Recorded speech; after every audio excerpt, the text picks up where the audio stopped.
All right, guys, so another video we just shot. We walked you guys through the Alu-Cab family 4-sleeper, but now I wanted to show you guys this one. So this one's pretty exciting. You guys have probably seen a lot of hype around the Grenadier this year. New vehicle release, purpose-built, and Alu-Cab has done roof conversions for the Defenders, for Land Cruisers, and so now we finally have a roof conversion for a North American-made vehicle that's new, modern, which is, I think, really exciting. So you guys are getting a glimpse of a prototype right now. Pretty close to being done, but I also know that like parts were flown in just days before the show. So I think it's only going to get better from here. You know, a couple things to note is that from like a size standpoint inside, you have truck bed camper size room. This is a little bit longer than a 5-foot Tacoma and about the same width between the wheel wells, which I think is really exciting. Right now there's a National Luna 50-liter fridge right here. Buzz Overland did an interior. GP's got a bunch of their electronic products down there, but you'll see like the Buzz stuff up front from a seat delete standpoint has some water tanks built in, so really, really cool for a fully enclosed roof converted vehicle. You know, a couple things to point out is just if you compare this to other roof conversions that are out there, the fit and finish and trim of this is going to be a lot more refined.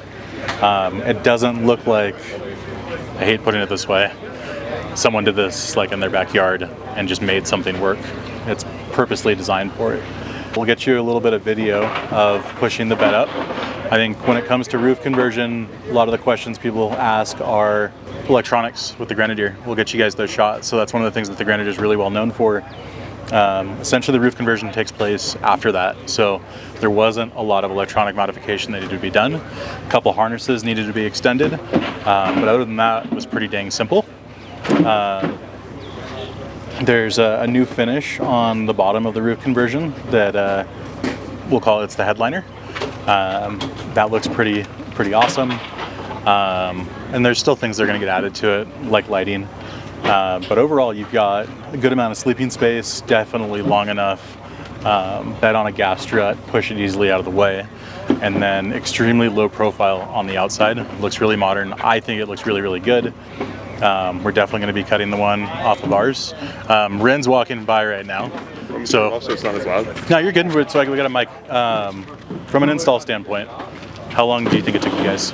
Probably 2 days. 2 days? Yeah. Okay. The hard part isn't cutting it. The hard part is getting the interior out. Okay. To be honest. So stripping the vehicle down. Being nice, laying everything out, not scratching it. The headliner, I mean, like gray headliner, you look at it, it's dirty. So right.